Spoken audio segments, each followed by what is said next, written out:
"What kind of worthless junk did you give me?" my father said. And then he slapped me, in front of 30 guests holding champagne glasses, on the night of his 55th birthday, in a house I'd scrubbed on my hands and knees since sunrise. I ran out the front door with nothing but a backpack and a bruise on my cheek. I didn't know it then, but that slap was the last thing Gerald Talbot would ever do to me. Because by midnight, I'd be sitting in a black SUV across from a stranger who'd say 5 words that would unravel 18 years of lies. Before I go on, please take a moment to like and subscribe, but only if you genuinely connect with this story. Drop a comment telling me where you're watching from and what time it is there. My name is Hillary, though for most of my life, I was forced to answer to Allison. I'm 21. Now, let me take you back to that Saturday morning, the day Gerald Talbot turned 55, and the last day I spent under his roof. I set my alarm for 5 a.m. that morning, same as every Saturday. Except this Saturday came with a 2-page handwritten list Donna had left on the kitchen counter the night before. Sweep the patio. Arrange the folding chairs, 32 of them, one for each guest on Gerald's list. Press the tablecloth. Slice the lemons. Wash the Pottery Barn serving platters by hand because the dishwasher leaves spots. Their house sat on a quiet cul-de-sac in Henrico County, Virginia, a 4-bedroom colonial with a manicured lawn Gerald hired someone to mow, but told the neighbors I did. Inside, the dining table was solid oak, seats 12, polished weekly by me. On the counter, 2 cases of Napa Valley Cabernet and a 3-tier cake from a bakery that charged more for fondant than I earned in a week. My room was downstairs, not the finished basement, the storage closet next to the water heater. No window. A twin mattress Gerald had pulled from a curbside pile when I was 9. A wool blanket that smelled like damp cardboard no matter how many times I washed it. Megan's room was upstairs. Queen bed, flat screen, a vanity mirror ringed with those Hollywood bulbs. She was 23 and still lived at home. Still had her credit card linked to Gerald's account. Still hadn't learned how to boil an egg because that was what I was for. I'd spent 3 months saving for Gerald's gift. A leather wallet, real leather, from a department store downtown. $84, which doesn't sound like much unless you're earning $11 an hour scrubbing sheet pans at a restaurant called Rosie's off Route 1. I wrapped it in craft paper because I couldn't afford a gift bag. I didn't know, standing there in that kitchen at 5 in the morning with flour on my hands, that the wallet would be the last thing I ever gave that man. Gerald came downstairs at 10. Polo shirt. Ralph Lauren, the one with the big pony logo. Powder blue. Khakis creased like knife edges, cologne so thick it reached me before he did. He walked the patio like a general inspecting his troops, moved one balloon cluster 6 inches to the left, stared at the lemon slices I'd arranged on the water pitcher and said, without looking at me, "They're uneven. Do them again." Donna appeared at noon. Hair blown out, pearl studs, a linen dress from Ann Taylor she'd ordered online and made me steam. She inspected the kitchen, ran a finger along the countertop, and whispered something to Gerald I wasn't supposed to hear but did. "She only got you something cheap. Just brace yourself." Megan showed up last, because of course she did. New dress, new highlights, new heels clicking across the floor I'd waxed at 6 a.m. She handed Gerald an Apple Watch, the Series 9, stainless steel, the one that retails for $700. She'd charged it to the supplementary credit card Gerald gave her for emergencies. Gerald opened it, beamed, and kissed her forehead. "This is my girl," he told the first guests walking through the door. He had his arm around Megan. "She always knows what her old man likes." He didn't look at me. He never did when other people were watching. I was the girl who carried trays, refilled glasses, wiped condensation rings off the coffee table before they could set. When one of the guests, a woman from Gerald's office, asked Donna, "Shouldn't Allison sit down and eat with us?" Donna smiled the way she always smiled, warm as a closed door, and said, "Oh, she likes to help. It's her way of showing gratitude. You know how it is with adopted ones." I kept carrying trays. It happened during the gift opening. Gerald sat at the head of the table like it was a throne. 30 guests arranged around him. Neighbors, church friends, a few co-workers from the insurance agency he managed. Champagne flutes catching the patio string lights. Megan perched on the armrest of his chair, filming on her iPhone. Donna stood behind him, one hand on his shoulder, radiating the image of a woman who had everything figured out. I came forward with the craft paper package. I'd written on the front in my neatest handwriting, "Happy birthday, Allison." Gerald took it, weighed it in his hand. I remember thinking he might actually smile. He smiled sometimes, when no one could accuse him of going soft. But then he tore the paper, pulled out the wallet, flipped it open, flipped it closed, and held it up like evidence at trial. "What kind of worthless junk did you give me?" His voice cut through the chatter. Conversation stopped. Forks paused midair. Someone set down a glass too carefully. I started to explain. "I saved up for 3 months." 3 months? And this is all you got?" He stood. The chair scraped the flagstone. "Even the dog gets better treats." And then he hit me. Open palm, right across the left side of my face. The sound was sharp and flat, the kind that doesn't echo because it doesn't need to. My head snapped sideways. A champagne flute fell off the table and shattered on the patio floor, and for a second that was the only sound in the world. No one moved. Donna looked down at her plate. A man from Gerald's office studied his napkin. Megan bit her lip and kept filming. One person stood. Ruth Kessler, the next-door neighbor, 70 years old and 5 feet tall. "Gerald, that was uncalled for. Stay out of my family business." Ruth sat back down, but she didn't look away from me, and I have never forgotten that. I stood there with the taste of copper on my tongue and a wallet on the ground between us, and I thought, that slap will be the best evidence the lawyers need. I didn't understand that thought yet. I wouldn't understand it for hours, but something inside me had already started counting. I didn't go back to the party. I went to the storage closet, pulled the Jansport backpack off the nail on the wall. Faded navy, fraying at the zipper, the only thing that had followed me from high school, and packed what I could. 2 shirts, 1 pair of jeans without holes, a toothbrush, a phone charger. The envelope I'd found in the bottom of a box Gerald threw out last spring, the one with a state logo I didn't understand yet, and from inside a shoebox under my mattress, $340 in cash, mostly 1s and 5s, tip money from Rosie's that I'd hidden because Gerald checked my bank account, $340, a backpack, a bruise already blooming purple on my cheekbone.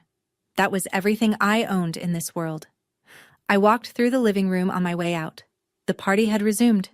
Gerald was laughing at something someone said, champagne in hand, the wallet nowhere in sight. Megan was showing guests something on her phone, probably the video. Donna stood at the window and watched me cross the front yard. She reached for the curtain and pulled it shut. Nobody called my name. Outside, the October air hit my face and the sting on my cheek flared like a second slap. Henrico County at 9 p.m. is dark. Not city dark, where there's always a bodega lit up on the next corner, but suburb dark, where the streetlights are spaced far apart and the silence between houses feels deliberate. I walked along Patterson Avenue. No destination, just away. Behind me, the music from the party got softer and softer until it was just bass notes and then nothing at all. I'd made it maybe 2 miles when headlights slowed behind me. A black Cadillac Escalade, clean tinted windows, Virginia plates. It rolled to a stop 10 feet ahead. The rear door opened. And I should have run. Every instinct said run. But I was already so tired of running from things, I thought. Maybe just this once, I'd see what was running toward me. A man stepped out first. Mid-50s, tall, lean, wearing a charcoal peacoat I'd later learn was Brooks Brothers. Not flashy, just the kind of coat that fits like someone measured you for it. His hair was dark brown threaded with silver, and his eyes, hazel green, wide set, catching the streetlight, were the exact same eyes I saw in my bathroom mirror every morning. Behind him, a woman. Shorter, red-haired, sharp-featured, carrying a leather portfolio like she'd just left a courtroom. She kept her distance, professional, watchful. The man's hands were trembling. I could see that even in the dark. "I'm sorry to frighten you," he said. His voice cracked on the second word. "My name is Richard Whitford, and I believe I am your biological father." I took a step back. My shoulders hit a mailbox post. "That's not possible. My biological parents didn't want me, that's what I was told." "You were told wrong." He reached into the inside pocket of his coat and pulled out a photograph. Small, creased at the corners, clearly handled 1,000 times. A woman holding a toddler. The woman had auburn hair and cheekbones like mine, and a smile that leaned slightly to the left. The toddler had hazel green eyes. "Her name was Catherine," he said. "She was your mother. She died in a car accident when you were 2, and I have spent every single day since then trying to find you." I looked at the photograph, then at him, then at the photograph again, because the woman in it had the same mouth I did, the same tilt of the head, and looking at her felt like finding a word you've been searching for your whole life. The red-haired woman spoke. "My name is Margaret Hale. I'm Mr. Whitford's attorney, specializing in family law. We're not here to take you anywhere you don't want to go. We've been monitoring your situation through legal channels for several months. Tonight, when our investigators saw you leave the house, we made the decision to approach." "You were watching the house?" Margaret nodded. "The birthday party. Many guests. It was the safest opportunity to confirm your identity visually." She paused. "We also saw you run." I touched my cheek without thinking. The bruise pulsed under my fingertips.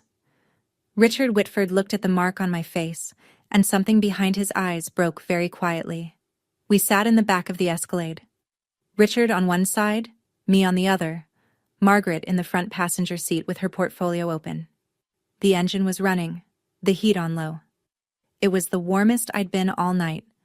Richard told me the story like a man who'd rehearsed it for 18 years and still wasn't ready. Catherine died on I-64 eastbound on a Tuesday morning in March. A delivery truck crossed the median. She was killed instantly. Richard was in the passenger seat. Shattered pelvis, collapsed lung, 4 months in the hospital. Hillary, me, was at home with a neighbor. "While I was in the ICU," he said, "Child Protective Services placed you in emergency foster care. Standard procedure when there's no available parent." I understood that. What I didn't understand was why, when I got out of the hospital and filed to bring you home, they told me I couldn't. A social worker named Leonard Grubb handled the case. Grubb told the family court that Richard had signed a voluntary relinquishment of parental rights, a legal document surrendering custody permanently. Grubb presented the court with a signed form. The judge approved the adoption. "I never signed anything," Richard said. "I was on a ventilator. I couldn't hold a pen, let alone read a legal document, but the court had a piece of paper with my name on it, and that was enough." By the time Richard hired a lawyer and challenged the ruling, it was too late. The adoption had been finalized. The file was sealed. His daughter had a new name, a new family, a new life somewhere in Virginia that he wasn't allowed to know about. "So I hired investigators," he said. "Year after year. It doesn't matter what I spent. I would have spent everything." His voice didn't waver when he talked about the money. It wavered when he said the word, everything. "Leonard Grubb," I said. "How much did they pay him?" Richard looked at Margaret. Margaret closed her portfolio and said, "That's what we intend to prove in court." The SUV was still parked on Patterson Avenue, hazard lights blinking amber against the dark. I sat with my backpack on my lap, clutching the straps like a kid on the first day of school, and I told them about the envelope. Last spring, Gerald had decided Megan needed a yoga studio in the house. That meant clearing the storage closet, my room, and moving my things to an even smaller corner by the furnace. He threw most of my belongings into a garbage bag and tossed it by the curb. I went through the bag before the trash truck came, because that's what you learn to do when nothing you own is safe. You check, and you save what you can. At the bottom of a water-damaged cardboard box, underneath old report cards and a Ziploc bag of baby clothes, I found a manila envelope. Official-looking. The return address had a seal and the words, Virginia Department of Social Services. Inside was a single document, partially redacted, with the heading, Title IV, E-Adoption Assistance, Monthly Disbursement Summary. And across the top, typed in plain government font, Allison G. Talbot. I didn't know what Title IV-E was. I didn't know what a disbursement summary meant. But I knew my name was on a government document that Gerald had never shown me, so I folded it up and put it in my backpack. I'd been carrying it for 6 months without understanding why. I pulled it out now and handed it to Margaret. She unfolded it under the dome light, and I watched her expression change. Not dramatically, but the way a poker player's face changes when the final card flips. "This is the adoption subsidy record," she said. "The state of Virginia has been paying Gerald and Donna Talbot approximately $810 per month for your care and maintenance, for 18 years. She looked at me.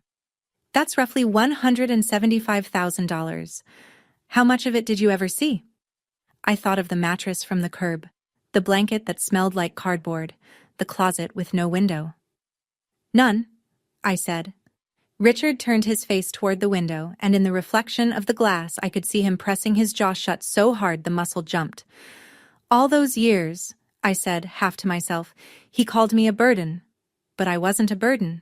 I was a paycheck." Margaret drove us to a Hilton off Broad Street. Not the Talbot house, not a shelter. Just somewhere clean and quiet and safe. Richard checked us in under his name. Separate rooms, adjoining door, and the first thing I did was stand in the middle of mine and not know what to do. The bed had white sheets that smelled like detergent instead of mildew. There was a window. I opened the curtains and just looked out at the parking lot lights for a long time, because looking out a window from my own room was something I hadn't done in years. While I stood there, the memories came in layers, the way water rises, steady and cold. I started cooking the family meals when I was 10. Gerald said it was to teach me responsibility. By 12, I was doing all the laundry, all the dishes, all the grocery shopping on foot because Gerald wouldn't drive me. Megan got a Toyota Camry for her 16th birthday. I got a bus pass that expired after 1 month because nobody renewed it, so I walked an hour and a half to Rosie's for my shifts. Gerald never let me keep my own documents.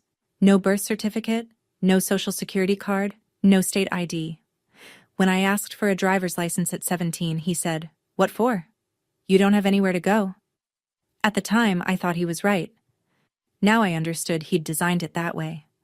I kept thinking, why did Gerald keep me all those years if he despised me? Why not just send me back into the system? If I was so worthless, why hold on? Now I had the answer.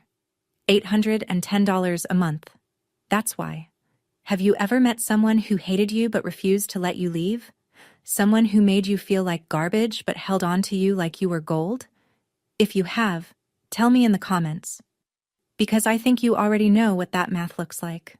Donna's voice echoed in my head the way it always did, sweet and sharp as lemon juice on a cut. "Gratitude, Allison. That's all we've ever asked for. Is that really so hard?" "No, Donna. What was hard was realizing I'd been grateful to people who were stealing from me. Let me go back 2 weeks, before the party, before the slap, before any of this. Because the truth is, Gerald had already shown me who he was. I just didn't have the vocabulary for it yet. It was a Tuesday evening. Gerald called me into his home office, the room no one entered without permission. Mahogany desk, leather wingback chair, a shelf of hardcover books he'd never read, arranged by color. He was sitting behind the desk like a judge, a manila folder open in front of him. "Sit down," he said. "Not have a seat. Sit down." He pushed a document across the desk. 10, maybe 12 pages, dense print, a blue signature tab sticking out from the bottom. "This is a voluntary agreement," he said. "It states that you choose to remain under my guardianship because you are not financially or emotionally prepared to live independently. Sign it." I picked it up. Most of the language was impenetrable, whereas the dependent acknowledges that independent living presents undue financial and psychological risk. But one clause on page 4 I understood perfectly. The agreement authorized Gerald to continue managing all state and federal benefits associated with the dependent's care. He wanted me to sign over my own subsidy. Again. This time voluntarily, with my adult signature, so he could keep collecting even after I aged out of the system. Why do I need to sign this? I asked. Gerald's expression didn't change. Because without this family, you're on the street.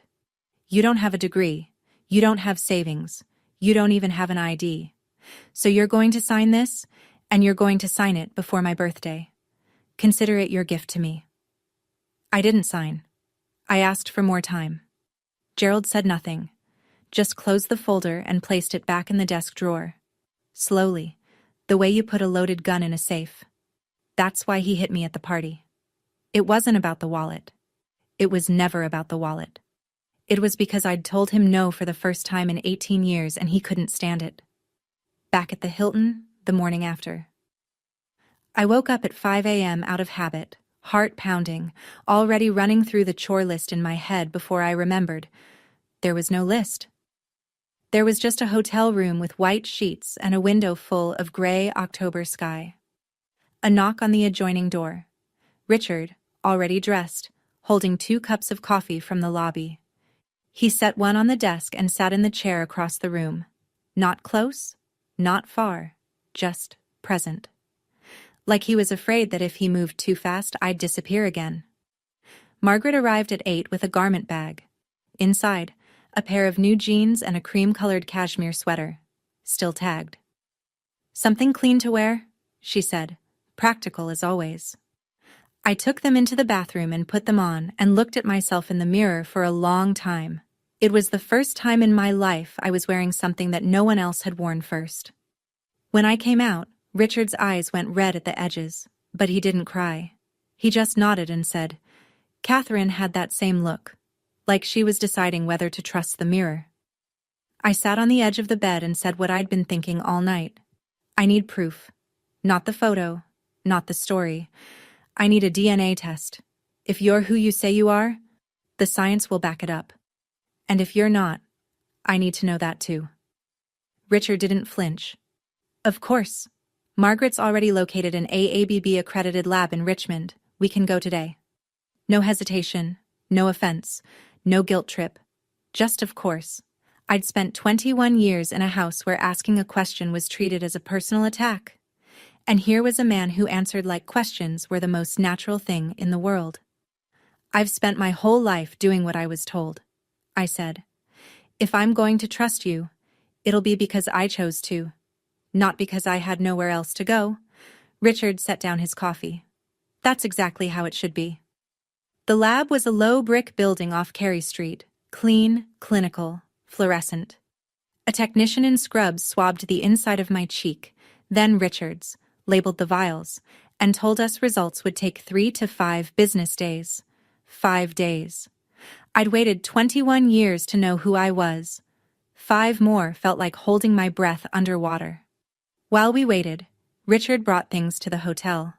Not gifts, not the way Gerald gave gifts, as transactions with strings attached, but pieces. An album of photographs.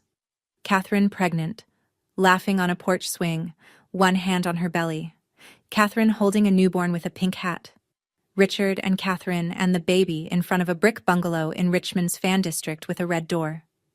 The baby had hazel green eyes, even then. That's the house you came home to, Richard said. I still own it. I couldn't bring myself to sell it. I studied each photograph like it was a document I needed to memorize for a test. My mother's face, her hands, the way she stood, slightly tilted, weight on her left foot, the same way I stand when I'm not thinking about it. She's beautiful, I said. You look exactly like her, he said, especially the eyes. On the 5th day, Margaret called. I was sitting on the hotel bed with the album open to a photo of Catherine blowing out birthday candles when my phone rang. 99.998% probability of paternity, Margaret said. It's confirmed. Richard Whitford is your biological father. I didn't say anything for a while. I just held the phone and looked at the photograph and felt something crack open in my chest. Not break, not shatter, but open, The way a door opens when someone finally turns the handle from the other side. 99.998%. A number. But for me, it was the first proof in 21 years that I wasn't an accident nobody wanted.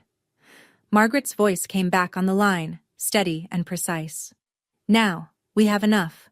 The next step is family court. Here's what I learned later. From the court filings, from Ruth Kessler's testimony, from the texts Donna would eventually hand over to Margaret. The morning after the party, Gerald called the Henrico County Police and reported me missing. Not because he was worried, because he was calculating. The officer who responded ran my information and told Gerald what he didn't want to hear. I was 21, a legal adult. If I'd left voluntarily, there was no missing persons case to open. She didn't leave voluntarily, Gerald told the officer. She's mentally unfit. She can barely function without supervision. The officer asked if Gerald had any documentation of that. A diagnosis, a guardianship order, anything legal. Gerald didn't, because I wasn't mentally unfit. I was just controlled. That night, according to Donna's texts, the ones she'd later surrender as evidence, Gerald paced the living room for 3 hours. Donna sat on the couch and typed what he dictated. Gerald. If that girl talks to anyone, CPS, a lawyer, anyone, we're done. Find the adoption file. All of it. The originals. Donna. You said she doesn't know anything. Gerald. She doesn't. But if someone shows her where to look. He knew. He'd always known. The forged signature, the bribed caseworker, the subsidy he'd been collecting for 18 years on a child he treated like hired help. Gerald carried all of it in his head the way some men carry debt. Constantly aware, constantly managing, never once considering that the whole structure might collapse. Gerald wasn't afraid of losing me. He was afraid of what I'd find out once I was free. He didn't know that the man he should have been afraid of, the man who'd spent 18 years and a private investigator's retainer trying to find his daughter, was sitting in a Hilton 20 minutes away, assembling a file 3 inches thick. Margaret spread the documents across the hotel desk like a surgeon laying out instruments. This was the second time I saw the evidence. But this time, it had teeth. Look at this, she said, sliding a photocopied form toward me. It was the voluntary relinquishment of parental rights, dated October 2005. At the bottom, a signature, Richard A. Whitford. Neat, deliberate, slightly forward-leaning. Then she placed a second sheet beside it. A certified report from a forensic document examiner, Dr. Elaine Marsh, who had compared the signature on the relinquishment form to 12 known exemplars of Richard's handwriting. Tax returns, mortgage applications, business contracts spanning 20 years. The pen pressure is inconsistent, Margaret said, pointing. The letter formation in the surname doesn't match any of the exemplars. Dr. Marsh's conclusion, and I'm quoting, is that the signature was produced by a hand other than that of Richard A. Whitford, with a high degree of certainty. She let that settle. Then she pulled a third document from the file, a bank record. A personal checking account belonging to Leonard Grubb, the social worker who had handled my case. On October 14th, 2005, 6 days before the adoption was finalized, a deposit of $5,000 appeared. The source, a wire transfer from Gerald R. Talbot's personal account. Not through the church, Margaret said. Not through a charity. Direct, account to account, 1 week before the adoption was approved. I stared at the numbers. $5,000. That's what my entire identity had cost. My name, my father, my childhood, traded for the price of a used car. Richard sat across the room, arms folded, jaw tight. He'd seen these documents before, but watching me see them, that was something different. I could tell by the way he breathed, shallow and careful, like a man trying not to break something by holding it too hard. So the adoption can be undone? I asked. Margaret closed the file.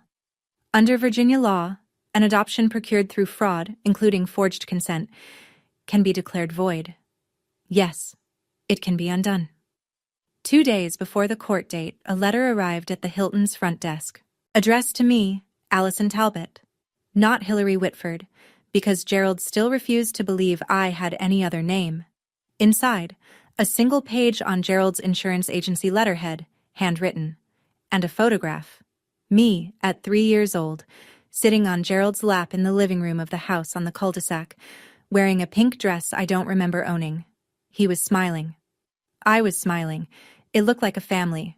The letter read, Allison, I don't know who this man is or what he's told you, but he is not your father. He is a stranger exploiting a confused young woman. We are your family. We have been your family for 18 years. Come home. We can work this out. I forgive you for leaving. Dad, I read it 3 times. The word forgive hit me differently each time. First like a door opening, then like a lock clicking shut, then like a hand gripping my wrist. He forgave me. For leaving. After he hit me. I sat on the edge of the hotel bed and felt the room tilt. 18 years of conditioning doesn't shut off because a DNA test says 99.998%. Somewhere inside me, a voice I'd carried since childhood whispered, what if Gerald's right? What if this is all a trick? What if Richard just wants something from you too?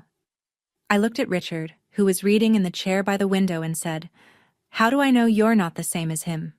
How do I know you won't just use me for something else? He put the book down. He didn't look hurt.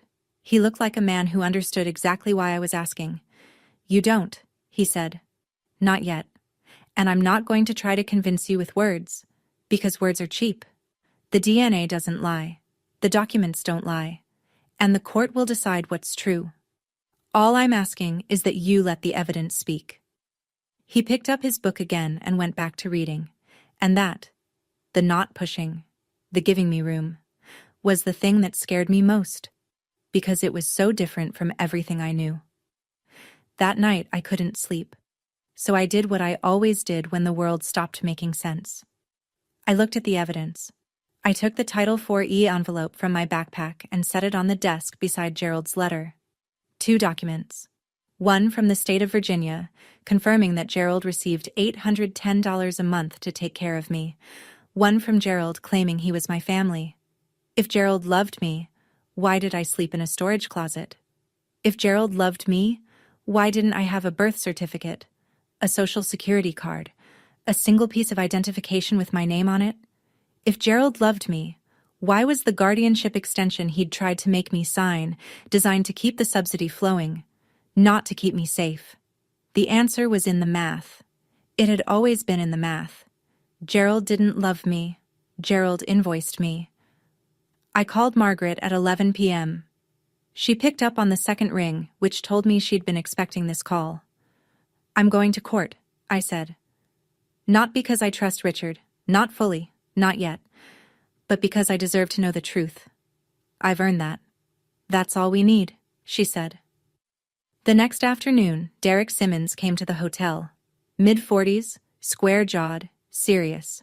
A social worker with the Virginia Department of Social Services, assigned to review Richard's petition. He asked me about my living conditions growing up. I told him about the closet, the chores, the missing documents, the isolation. He wrote everything down in a small notebook, and when I finished, he didn't say I'm sorry, or that must have been hard. He said, what you're describing, if it's corroborated by the records, constitutes neglect, and the financial component constitutes exploitation of adoption assistance funds. Then he looked at me and added more quietly, this isn't just about your adoption being fraudulent, Ms. Whitford. This is about a system that was supposed to protect you and didn't. I'm not choosing Richard over Gerald, I told myself as Derek left. I'm choosing the truth over the lie I've been living. I didn't witness this part directly. It came out later, piece by piece, through Donna's testimony and the texts she turned over. But I'll tell it the way it happened, because you need to understand who Gerald thought he was walking into that courtroom to face. The night before the hearing, Gerald sat at the dining room table, the same oak table I'd polished every week for 18 years, and rehearsed his testimony with his lawyer.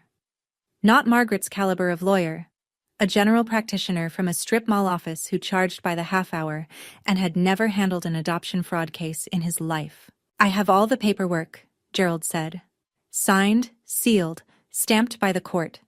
I've been a member of First Baptist for 22 years. I coach Little League.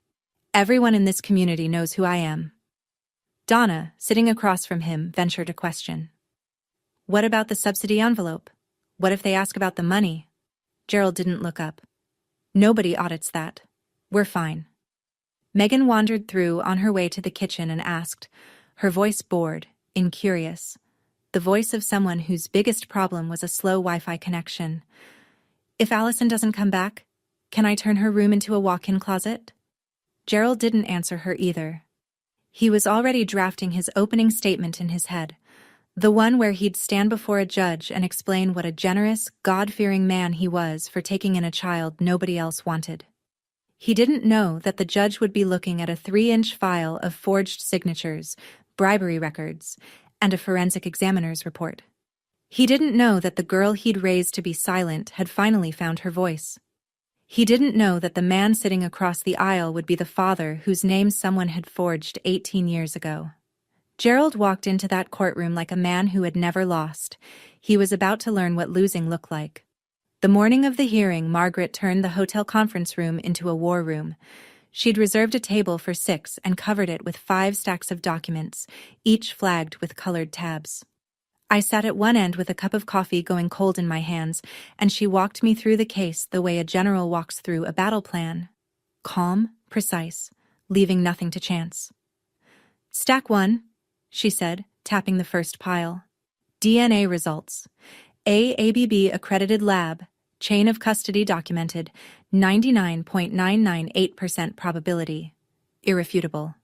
Stack 2. The forensic handwriting analysis from Dr. Elaine Marsh. The signature on the relinquishment form is not Richard's. Her report is 46 pages, but the conclusion is 1 sentence. Stack 3. Financial records obtained through our petition to the Virginia Department of Social Services. Gerald and Donna Talbot received $810 per month in Title IV adoption assistance for approximately 216 months. Total, $174,960. Derek Simmons's assessment confirms the funds were not used for your welfare.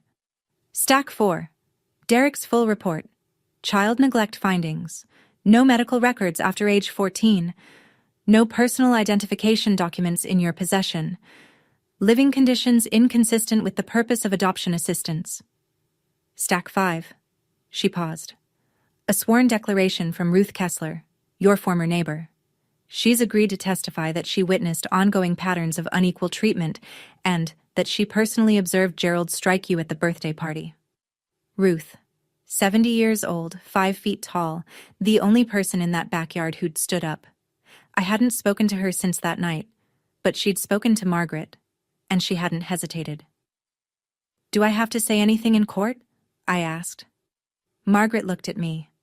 Only if you want to. The paperwork speaks for itself.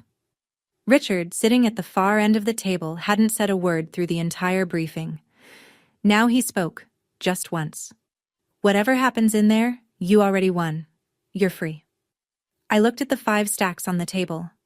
A lifetime of lies, dismantled into tabbed folders, and I thought, no, I haven't won yet. But I'm about to. Richard took me to Banana Republic that afternoon. Not because the clothes mattered, but because, he said, you should walk into that room looking exactly like who you are, someone who deserves to be heard. I tried on a navy blazer, a white silk blouse, charcoal slacks, stood in front of the fitting room mirror and stared at the person looking back. She had straight shoulders and clear eyes and looked like someone who might sit at a conference table, not carry trays to one.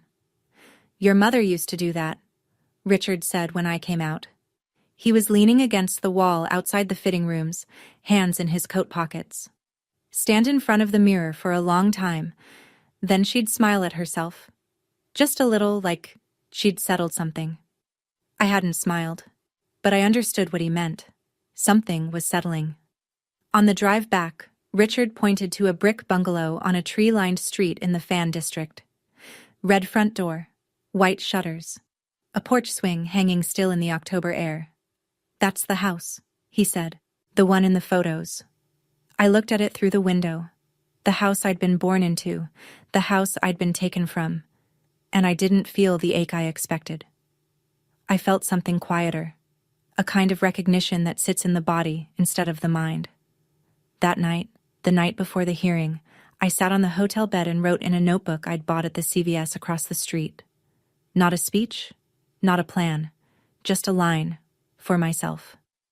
No matter what happens tomorrow, I will never go back to that storage room. I will never answer to a name that isn't mine. I will never again be grateful for being used. I slept 4 hours. I dreamed of a red front door opening. Richmond Family Court, a Tuesday morning in late October. The building was old federal brick, columned entrance, hallway floors that echoed every footstep like the building wanted you to know who was coming. I arrived at 8:30 with Richard on my left and Margaret on my right, Derek Simmons a few steps behind carrying a banker's box of records. Navy blazer, white blouse, hair pulled back in a low knot. No jewelry, I didn't own any, but my hands were steady and my back was straight. Gerald arrived at 8:40. Gray suit, burgundy tie, Donna on his arm in her Ann Taylor dress, Megan trailing behind in something too casual for court. His lawyer carried a single file folder. Gerald carried his chin at the angle of a man who believed this was a formality. Then he saw us. His eyes went to me first, registered the blazer, the posture, the absence of the girl who used to stare at the floor.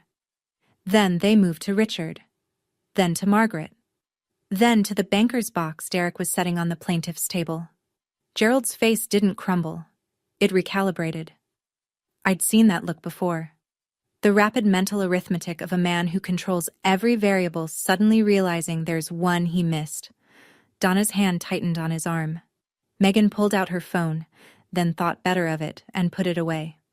Gerald and I made eye contact across the hallway. For the first time in my life, I didn't look down. The clerk opened the courtroom doors and called the case. In the matter of the adoption of the minor formerly known as Hillary Whitford, now styled Allison Grace Talbot. We walked in, both sides, the same door, different worlds. Margaret stood the way I imagined a scalpel would stand if it could, upright, precise, reflecting light. She addressed the judge, the Honorable Patricia Dwyer, without notes. Your Honor, we are here today to present evidence that the adoption of Hillary Whitford, known for the past 18 years as Allison Grace Talbot, was obtained through fraud. Specifically, the forging of a biological parent's consent to relinquish parental rights, facilitated by a financial payment to the case-assigned social worker. She presented the DNA results first, the lab technician's sworn affidavit, the chain of custody, the number, 99.998%. Judge Dwyer examined the report, adjusted her reading glasses, and set it aside with a small nod. Then Margaret introduced the forensic handwriting analysis, Dr. Elaine Marsh's 46-page report, condensed to its final paragraph. It is my professional opinion, to a reasonable degree of scientific certainty, that the signature on the voluntary relinquishment of parental rights dated October 2005 was not produced by Richard A. Whitford. Gerald's lawyer stood. Your Honor, my client has a legally executed adoption decree, approved by this court system nearly 2 decades ago. The petitioner is attempting to relitigate a settled matter based on a hired expert's opinion. Margaret didn't turn around. Your Honor, a decree built on a forged signature is not settled. It is concealed. We are here to unconceal it. I heard Ruth Kessler shift in the gallery behind me. A man I didn't recognize. Later I'd learn he was a courthouse reporter for the Richmond Times-Dispatch, wrote something in a narrow notebook. 2 women from Gerald's church sat in the second row, their faces tight with the particular discomfort of people watching a reputation disassemble in real time. Judge Dwyer looked at Gerald's lawyer over her glasses. The court will hear the petitioner's full presentation. Continue, Ms. Hale. Margaret moved to the financial records, and this was where the air in the courtroom changed. She projected the Title IV-E disbursement summary onto the courtroom screen, the same document I'd pulled from a garbage bag 6 months ago. Month by month, year by year, a column of numbers running down the page like a ledger of my childhood. Mr. Talbot, Margaret said, The judge had permitted direct questioning. The state of Virginia paid your household $810 per month in adoption assistance for the care of the child placed with you. Over approximately 18 years, that totals $174,960. Can you tell the court how those funds were allocated toward the child's welfare? Gerald straightened in his chair. Everything went to the girl. We fed her, clothed her, kept a roof over her head. 18 years of that isn't cheap. Margaret nodded as though she'd expected this answer, which she had. Then she called Derek Simmons. Derek approached the stand carrying his report like a man carrying something heavy and important. He'd visited the Talbot home. He'd reviewed the records. He spoke without inflection, which made every fact land harder. The child's living space was a converted storage area adjacent to the home's water heater. Approximately 60 square feet. No exterior window, no closet. The mattress showed visible wear and water damage consistent with curbside salvage. I found no medical records for the child after age 14. No pediatric visits, no dental records, no immunizations after 8th grade. The child had no state-issued identification, no social security card in her possession, and no documented access to her own adoption file. He looked at the judge. In my professional assessment, Your Honor, the living conditions described and observed are consistent with child neglect, not with the intended purpose of adoption assistance funds. Donna started crying. Softly at first, then louder. The performed kind of crying that draws eyes. Gerald squeezed her hand and set his jaw, projecting the image of a husband protecting a fragile wife from unfair accusations. But Ruth Kessler was next. She took the stand in a navy cardigan and sensible flats, and she didn't perform anything. I've lived next to that family for 12 years, Ruth said. I watched that girl mow their lawn, wash their cars, hang laundry in the backyard while the other daughter, the biological one, sunbathed on a lounge chair. I never once saw Allison, Hillary, sit at their dinner table when guests were present. And on the night of Mr. Talbot's birthday, I watched him strike her across the face in front of 30 people because she gave him a gift he thought was beneath him. The courtroom was quiet in the way a room is quiet when everyone in it is recalculating what they thought they knew. Margaret waited for Ruth to step down, then turned back to Gerald. Mr. Talbot, do you know a man named Leonard Grubb? Gerald didn't blink. No. Margaret produced a photograph, printed on glossy stock, date stamped in the corner. 2 men standing at a folding table at an outdoor event. One was Gerald, 10 years younger. Polo shirt, paper plate in hand. The other was a thin man with glasses and a Virginia DSS lanyard around his neck. This was taken at the First Baptist Church community picnic in June 2004, Margaret said. 1 year before the adoption was finalized. The man beside you is Leonard Grubb, the social worker assigned to Hillary Whitford's case. Do you still maintain you don't know him? Gerald's jaw worked. I may have met him in passing. Church events are large. I don't remember every face. You remember well enough to send him $5,000. Margaret placed the bank statement on the projector. Gerald's personal checking account. October 14th, 2005. Wire transfer. Recipient, Leonard M. Grubb. Can you explain this payment? That was a donation. For the church's... It was a community contribution.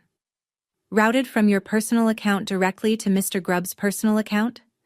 Not the church's account? Gerald turned to his lawyer, who was studying the table surface with the intensity of a man hoping to find an exit there. No objection came. I gave that girl everything. Gerald's voice cracked upward, sharp as a slap.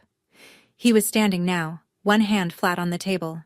18 years, a home, food, and this is the thanks I get? Some con man shows up and suddenly I'm the villain? Mr. Talbot. Judge Dwyer's voice was low and final. Sit down, now. He sat, but the room had already heard it, the mask cracking, the entitlement spilling through.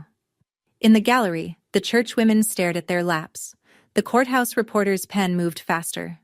Margaret turned to the judge with the composure of someone who had just watched her opponent do her job for her. Your Honor, we'd like the court to note Mr. Talbot's characterization of his parental role as something he gave and expects repayment for.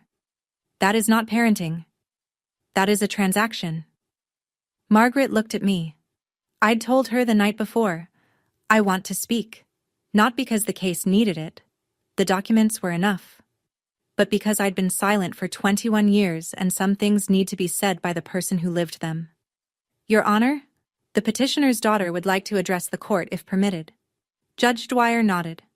You may proceed. I stood. Navy blazer, white blouse, hands at my sides. I looked at the judge, not at Gerald, because this wasn't for him. Your Honor, I'm not here for revenge. The word sat in the air for a moment, and I let it. I'm here because for 21 years I didn't know who I was. I didn't know my own name. I didn't know my mother's face. I didn't know that someone was looking for me, or that the papers that put me in that house were built on a forged signature. I paused, breathed. Mr. Talbot said he gave me everything. Here's what everything looked like. A storage closet with no window. A mattress from someone's curb. No doctor visits after age 14. No identification. No birth certificate. I didn't know my own social security number until 2 weeks ago. I worked in that house from the time I was 8 years old, cooking, cleaning, doing laundry, and I was told every day that I should be grateful for it, that without them, I was nothing. My voice didn't break. I'd decided it wouldn't. He slapped me at his birthday party because I gave him a wallet I'd saved 3 months to buy. But the truth is, he slapped me because I wouldn't sign a paper giving him continued control over my life. That's what I was to him. Not a daughter. A line item. I looked at the judge. I'm not asking this court to punish Gerald Talbot. I'm asking this court to tell the truth. Because I deserve at least that. Every child in the system deserves that. I sat down. The room was silent. Ruth Kessler was crying, quietly. The real kind. The courthouse reporter had stopped writing and was just looking at me. Richard sat perfectly still with his hands folded on the table, but I could see the knuckles white. When I stood in that courtroom, I remember thinking, why did it take me 21 years to say something this simple? Have you ever held something inside for so long that when you finally say it out loud, you're amazed it was only a few sentences? That all that weight could fit into so few words? If you know what that feels like, tell me in the comments, because I think that's the kind of thing you can't explain to someone who hasn't carried it. What happened next, no one expected. Least of all, Gerald. Donna stood up, not from the witness stand. She hadn't been called. She stood from the respondent's bench, smoothed the front of her Ann Taylor dress the way she smoothed everything, and said, in a voice that shook like a wire about to snap, Your Honor, I have something I need to say. Gerald grabbed her wrist. Donna, sit down. She pulled free. It was the first time I'd ever seen her pull free of anything. I wrote the check, Donna said. Her mascara was already running, but this wasn't the performed crying from earlier. This was different. Raw, ugly, the kind that doesn't care about an audience. $5,000 to Leonard Grubb. Gerald told me it was to expedite the adoption process. I wrote the check from our joint account, and I knew what it meant. Gerald's lawyer put his head in his hands. Gerald went red from the collar up, a deep mottled crimson I'd never seen on him before. She's lying, Gerald said. She's confused. She's trying to protect herself. I am trying to protect myself. Donna's voice broke high and desperate. Because I've been protecting you for 18 years, and I can't do it anymore. I watched you hit that girl. I watched you work her like a mule. And I didn't say anything because I was afraid of you, Gerald. I was afraid of exactly this. Judge Dwyer let her finish. The courtroom was so quiet I could hear the fluorescent lights humming above us. Megan sat frozen in the gallery, phone in her lap, mouth open. Mr. Talbot, the judge said, and her voice carried the weight of someone who had seen a great deal and was still capable of being appalled. One more outburst and I will hold you in contempt. Gerald sat still as stone, and for the first time in my life, I saw him look afraid. Judge Dwyer took 12 minutes to review the final documents. 12 minutes. I know because I watched the clock on the courtroom wall. The old analog kind with a second hand that ticks instead of sweeps, and counted every rotation. When she looked up, she didn't address Gerald first. She addressed me. Ms. Whitford. And I will use that name now, because the evidence before this court compels it. The court has reviewed the petition, the forensic handwriting analysis, the financial records, the testimony of the social worker and the neighbor witness, the DNA results, and the statement made voluntarily by Mrs. Talbot. She removed her glasses. The evidence is unambiguous. The voluntary relinquishment of parental rights filed in October 2005 bears a signature that has been determined, by certified forensic analysis, to be fraudulent. The biological father, Richard Whitford, never consented to the termination of his parental rights. The adoption that followed was therefore built on a foundation of forgery, and, based on the financial evidence presented, facilitated by a direct payment to the case-assigned social worker. She turned to Gerald. He was sitting rigidly upright, tie still knotted, hands flat on the table. A man holding the posture of authority, while the authority drained out of him.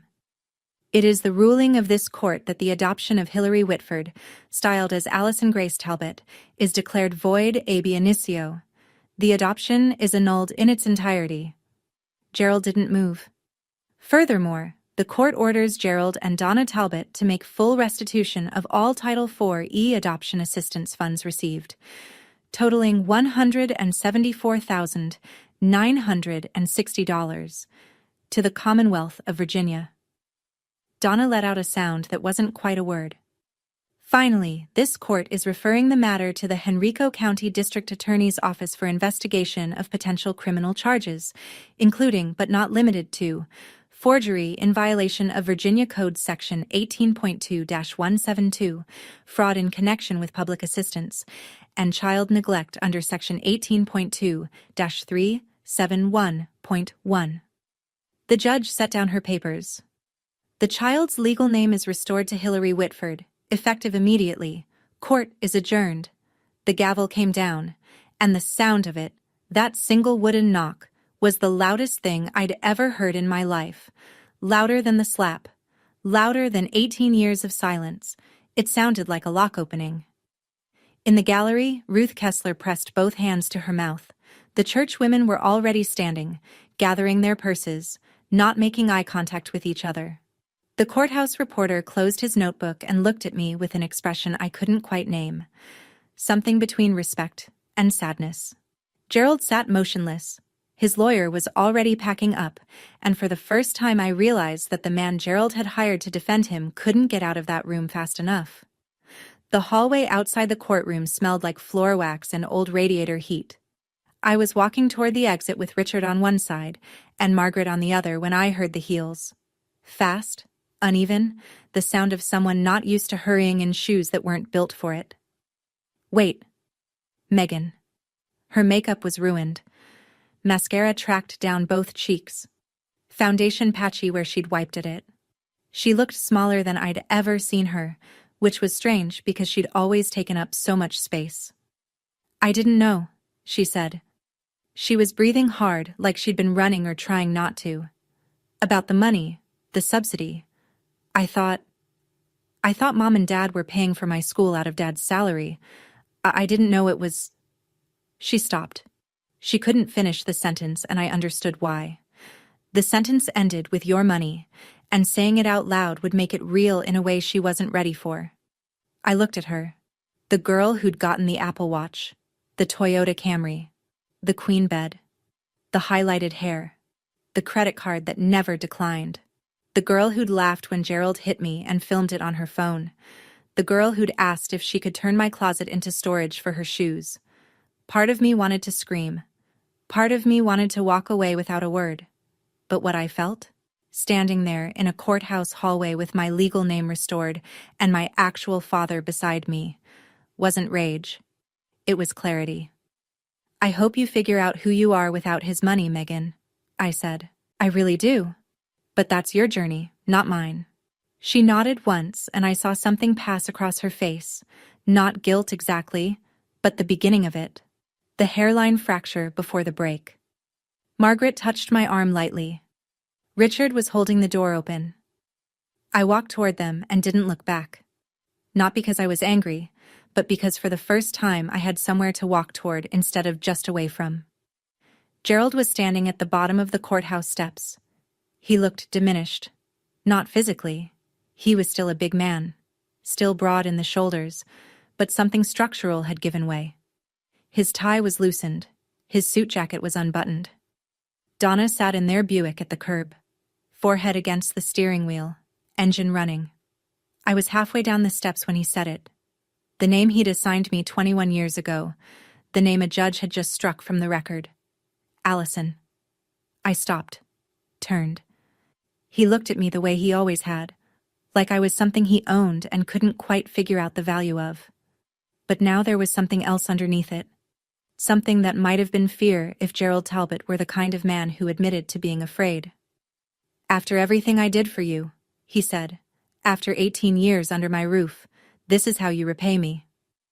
I stood on the steps in my navy blazer with October sunlight on my shoulders, and I felt, for the first time, the full weight of what he'd just said. Not anger. Recognition. Because even now, even with the judge's ruling still ringing in the air, even with a forensic report proving he'd forged a man's signature to steal that man's daughter, Gerald Talbot believed he was owed something. My name is Hillary, I said, and you didn't do anything for me. You did everything to me, and now it's over. I turned and walked down the remaining steps. Richard was waiting by the Escalade, door open. He didn't say anything. He didn't need to. He just held the door the way you hold a door for someone you've been waiting 18 years to hold a door for. I got in. The door closed. And the last thing I saw through the tinted window was Gerald Talbot standing alone on the courthouse steps, suit jacket hanging open, watching his investment drive away. 6 months later. That's where I am now. I live in Richmond. Not the fan district house with the red door, though Richard offered it. I have an apartment off Gray Street, a studio with tall windows that let in so much morning light, I sometimes just stand there for a minute before starting my day. The windows were the first thing I looked for when I went apartment hunting. I spent 18 years in a room without one. Now I need to see the sky when I wake up. I'm studying for my GED. I'm also enrolled in the culinary program at Reynolds Community College, which is ironic, I know. Gerald made me cook every meal for 18 years, and now I'm choosing it. But that's the difference, isn't it? Between something done to you and something you decide to do. The ingredients are the same. The meaning is completely different. Richard and I have dinner every Sunday at the bungalow. He's not a great cook. His specialty is overcooked salmon and slightly burned garlic bread. But he makes it himself, and he sets the table for two, and he asks me about my week, and listens to the answer. We're not perfect. There are awkward silences. There are moments when neither of us knows what to say, because you can't recover 18 stolen years over salmon. But he's there, every Sunday, without fail. As for the Talbots, Gerald and Donna are awaiting trial. Forgery, fraud, child neglect. The house in Henrico County is under a second mortgage to cover the restitution payment. Gerald was asked to resign from his position at First Baptist's Board of Deacons. He did not go quietly. Donna, who cooperated with the investigation, may receive a reduced charge. Megan moved in with an aunt in Fredericksburg and got a job at a retail store. The first job she's ever had. I go to therapy every Thursday. A woman named Dr. Torres who has a small office with a ficus plant and doesn't tell me how to feel. She just asks questions and lets me find my own answers, which, after 21 years of being told what to think, feels like learning a new language. Healing doesn't happen overnight. Some mornings I still wake up at 5 a.m. with my heart racing, already mentally cataloging chores that no longer exist. But then I open the curtains, and there's the sky, and I remember where I am. I want to be clear about something before I go. This story isn't about revenge. I know it might look that way. The courtroom, the ruling, the restitution order, the criminal charges. But revenge would mean I wanted Gerald to suffer the way I suffered, and I don't. I want him to be held accountable. Those are different things. Revenge is a fire you light hoping it burns someone else. Accountability is just turning on the lights so everyone can see what was already there. If you're in a family where you're tolerated instead of loved, where your presence is endured, not valued, where you've been taught that gratitude means silence and obedience means survival, I want you to hear this. You are not the problem. You were never the problem. The people who made you feel like a burden were carrying their own debts, and they put the weight on you because you were small enough to accept it. You deserve to know your own name. Family isn't paperwork. It isn't a court decree or an adoption file or a signature, forged or otherwise. Family is the person who sits with you while you learn to trust again. The person who says of course when you ask for proof instead of faith. The person who holds the door and doesn't ask you to be grateful for it. Last Sunday, Richard and I sat on the porch of the bungalow on the Fan District Street, the one with the red door. He was drinking coffee. I was reading. Neither of us was talking, and it was the most comfortable silence I've ever known. At one point, he looked over and said, "I'm glad you're here." And I said, "Me too." My name is Hillary Whitford, and for the first time in my life, I know exactly who I am. Thank you for staying until the end. If this story made you feel something, anger, relief, recognition, or just the quiet understanding that you've been in a room like that too, write it in the comments. I read everyone. And if you want to hear what happened to a woman whose in-laws threw her out of the house on Christmas Eve, that story's in the description below. Click it. I promise you won't regret it. Until next time. Take care of yourselves, and if someone's still telling you that you should be grateful for being mistreated, you have permission to stop listening.